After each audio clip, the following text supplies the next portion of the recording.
اب دیکھ لیتے ہیں تمہاری چلتی ہے یا ہماری چلتی ہے. جو بڑا بابا تھا نا, بڑا وہ ہندو تھا, گھر والوں کو کہنے لگا مان لو اس بابے کی جو بھی کہتا ہے ہو ہی جاتا ہے. اپنی اپنی بدبختی, کلمہ نہ پڑھے تو اور مسئلہ کہ نہیں, یہ جو بات کر دیتا ہے وہ ایسے ہی ہو جاتا ہے. اب حضرات سینے میں ٹھنڈ پڑے گی, دروازہ کھلا, وہ نوجوان چارپائی پہ لیٹا, آنکھیں بند ہیں اور آنکھیں بند کر کے بھی کہہ رہا لج پالانو لاجانے, لج پالانو لاجانے, لج پالانو لاجانے. خواجہ صاحب نے پیشانی پہ ہاتھ رکھا, پھر میں آنکھ کھولنا, تیرا لجپال تیرے سامنے کھڑا ہے, میں آ گیا ہوں. اس نوجوان نے آنکھیں کھولی, خواجہ صاحب کو دیکھا. خواجہ صاحب نے مسکرا کر کہا میں نے یار تو مجھ سے پیار کرتا تھا, میں تو اسے نہ واقف نہیں تھا. آیا اس لیے ہو کوئی تکلیف تو نہیں, کوئی پریشانی تو نہیں, میں تیری خدمت کے لیے آیا ہوں. اس نوجوان کی آنکھوں میں آنسو آئے اور رو کر عرض کرنے لگا لجپال سخت مشکل میں ہو, روح نہیں نکل رہی, سخت تکلیف میں ہو. خواجہ صاحب نے مسکرا کر کہا ارے میرے نبی کا کلمہ پڑھ, قبر کی ضمانت بھی میرے ذمہ, حشر کی ضمانت بھی میرے ذمہ, اور جنت میں اپنے ساتھ رکھنا یہ بھی میرے ذمہ. ابھی بات آ گئی ہے, اس سے بڑی بات آ گئی ہے. اس نوجوان کی آنکھوں میں آنسو آتے ہیں, کہنے لگا لجپالانو لاجانے, میں کلمہ پڑھنے سے انکار نہیں کرتا, پر میری ایک شرط ہے کہ جس نبی کا کلمہ پڑھانا ہے پہلے اس کا دیدار تو کروا دو, پہلے اس کا چہرہ تو دکھا دو, چہرہ مصطفیٰ تو دکھا دو. خواجہ صاحب نے مسکرا کر کہا اے نوجوان ادھر دیکھ, آنکھیں کھول, میں اکیلا ہوں یا میرا لجپال نبی میرے ساتھ ہے. آنکھیں کھولتا ہے, چہرہ مصطفیٰ دیکھتا جاتا ہے, کلمہ پڑھتا جاتا ہے. جو ہی اس نو مسلم نے کلمہ پڑھا, 7 دنوں پر بات کر گئی. خواجہ صاحب باہر تشریف لائے, ہندو سارے باہر کھڑے تھے. خواجہ صاحب نے مسکرا کر کہا ہندوؤں اب یہ تمہارا نہیں, یہ ہمارا ہے. سب بولو اب یہ ہمارا ہے. ہندو نے اس طرح ہاتھ جوڑے, کہا سرکار ایک بات ہم نے تمہاری مان لی, ایک ہماری مان لو. انہوں نے کہا یہ کیا بات ہے؟ ہندو کہنے لگے جناب ہمارے مسلک میں تو جلایا جاتا ہے, لکڑیاں جمع کریں گے, اوپر لاش رکھیں گے, اور جب پٹاخہ اٹھے گا تو ہم کہیں گے جنت میں پہنچ گیا, ہم تو جلائیں گے.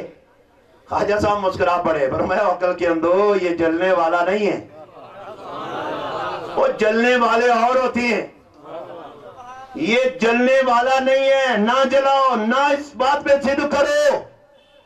انہوں نے کہا جناب پہلی تمہاری چلی, اب ہماری چلے گی. خواجہ صاحب پھر چلان میں آئے, فرمایا توسا کے ہندوؤں لاؤ لکڑیاں, چلاؤ آگ. میں آج دیکھتا ہوں اس نو مسلم کا جسم آگ کیسے جلاتی.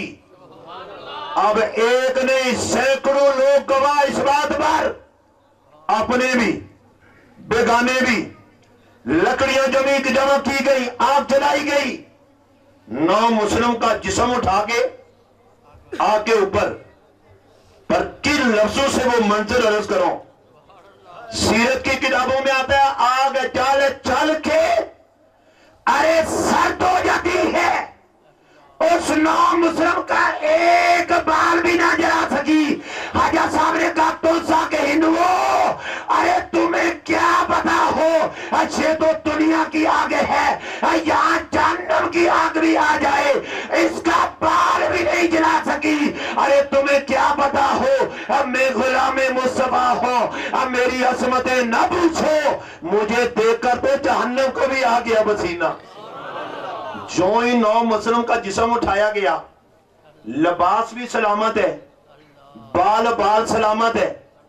اب ہندو چپ نہ رہ سکے, سارے آگے اس طرح عرض کرتی ہوں حضور پھر ہمیں بھی بچا لو, ہمیں بھی بچاؤ اس آگ سے, ہماری تو راکھ اڑا دی جاتی ہے.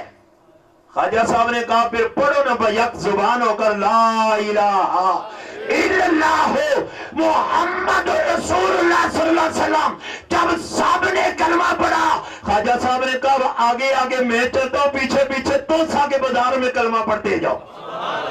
اب پورا لشکر، پوری جماعت خواجہ صاحب کے پیچھے پیچھے عصر کی نماز ادا کی، مغرب کی ادا کی، عشاء کی ادا کی۔